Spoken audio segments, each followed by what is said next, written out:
श्री शिवाय नमस्तुभम दोस्तों, स्वागत है आप सभी को मेरा चैनल पर। तो आइए आज के इस वीडियो में जाने हरतालिका तीज व्रत कथा। भाद्रपद शुक्ल तृतीया को मनाई जाने वाली हरतालिका तीज व्रत की कथा इस प्रकार है। एक बार भगवान शिव ने पार्वती जी को उनके पूर्व जन्म का स्मरण करने के उद्देश्य से इस व्रत के महत्व की कथा कही थी। श्री बोले शंकर बोले, हे गौरी पर्वत राज, हिमालय पर स्थित गंगा के तट पर तुमने अपनी बाल्यावस्था में 12 वर्ष तक अधोमुखी होकर घोर तप किया था। इतनी अवधि तुमने अन्न न खाकर पेड़ों के सूखे पत्ते चबाकर व्यतीत किए। माघ की विकराल शीतलता में तुमने निरंतर जल में प्रवेश करके तप किया। वैशाख की जला देने वाली गर्मी में तुमने पंच अग्नि से शरीर को तपाया। सावन की मूलधारा वर्षा में खुले आसमान के नीचे बिना अन्न जल ग्रहण किए समय व्यतीत किया। तुम्हारे पिता तुम्हारी कष्ट साधन तपस्या को देखकर बड़े दुखी होते थे। उन्होंने बड़ा कलेश होता था। तब एक दिन तुम्हारी तपस्या तथा पिता के कलेश को देखकर नारद जी तुम्हारे घर पधारे। तुम्हारे पिता ने हृदय से अतिथि स्वीकार करके अनेक आने का कारण पूछा। नारद जी ने कहा, गिरिराज, मैं भगवान विष्णु के भेजने पर यहाँ उपस्थित हुआ हूँ। आपकी कन्या ने बड़ा कठोर तप किया है। इससे प्रसन्न होकर वे आपकी सुपुत्री से विवाह करना चाहते हैं। इस संदर्भ में आपकी राय जानना चाहती हूँ। नारद जी की बात सुनकर गिरिराज गदगद हो उठे। उनके तो जैसे सारे कलेश ही दूर हो गए। प्रसन्नचित्त होकर वे बोले, श्रीमान, यदि स्वयं विष्णु मेरी कन्या का वरण करना चाहते हैं तो भला मुझे क्या आपत्ति हो सकती है। वे तो साक्षात ब्रह्मा है। हे महर्षि, यह तो हर पिता की इच्छा होती है कि उसकी पुत्री सुख संपदा से युक्त पति के घर की लक्ष्मी बने। पिता की सार्थकता इसी में है कि पति के घर जाकर उसकी पुत्री पिता के घर से अधिक सुखी रहे। तुम्हारे पिता की सकीर्ति पाकर नारद जी विष्णु के पास गए और उनसे तुम्हारे बाहों के निश्चित होने का समाचार सुनाया। मगर इस विवाह संबंध की बात जब तुम्हारे कान में पड़ी तो तुम्हारे दुख का ठिकाना न रहा।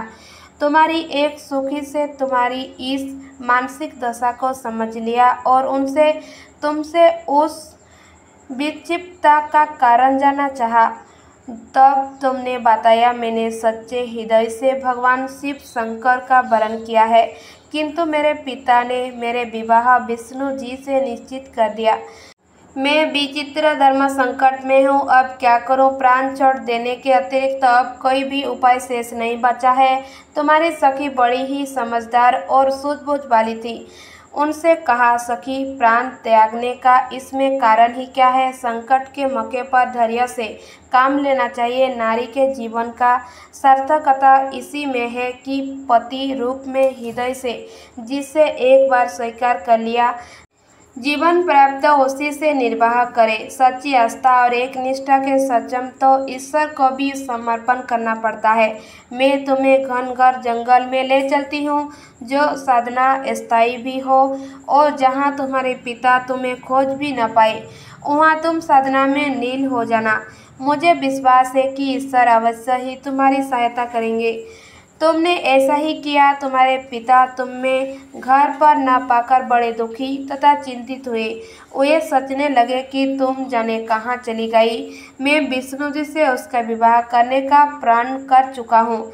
यदि भगवान विष्णु बारात लेकर आ गए और कन्या घर पर न हुई तो बड़ा अपमान होगा। मैं तो कहीं मुँह दिखाने के योग्य भी नहीं रहूँगा। यही सब सोचकर गिरिराज ने जोर शोर से तुम्हारी खोज शुरू करवा दी।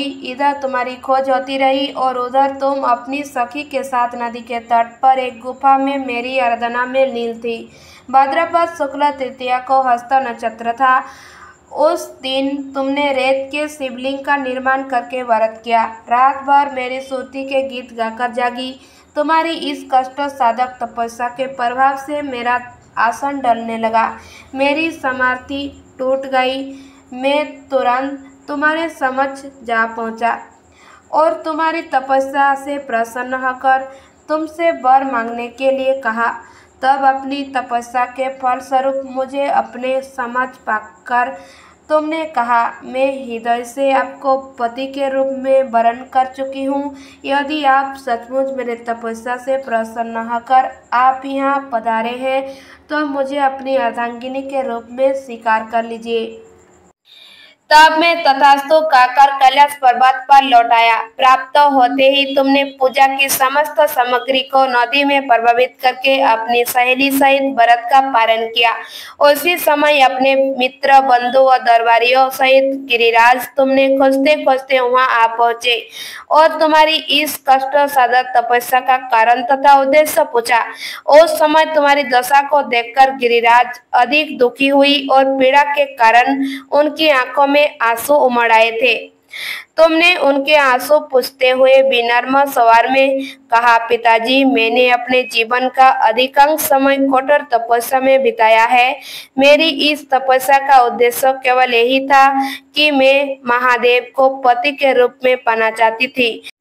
आज मैं अपनी तपस्या की कसौटी पर खरी उतर चुकी हूँ। आप क्योंकि विष्णु जी से मेरा विवाह करने का निर्णय ले चुके थे, इसलिए मैं अपने आराध्य की खोज में घर चढ़कर चली आई।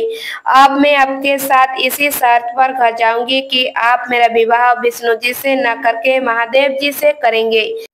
गिरिराज मान गए और तुम्हें घर ले गए। कुछ समय के पश्चात शस्त्र विधि विधान पूर्वक उन्होंने हम दोनों को विवाह सूत्र में बांध दिया। हे पार्वती, भाद्रपद की शुक्ल तृतीया को तुमने मेरी आराधना करके जो व्रत किया था, उसी के फलस्वरूप मेरा तुमसे विवाह हो सका। इसका महत्व यह है कि मैं इस व्रत को करने वाली कुमारियों को मनोवांछित फल देता हूँ। इसीलिए सौभाग्य की इच्छा करने वाली प्रत्येक युवती को यह व्रत पूरी एकनिष्ठा तथा आस्था से करना चाहिए। धन्यवाद दोस्तों, आशा करती हूँ कि हरतालिका तीज पर यह व्रत कथा आप अवश्य सुने और भगवान शंकर आपकी हर मनोकामना पूर्ण करे। हर हर महादेव।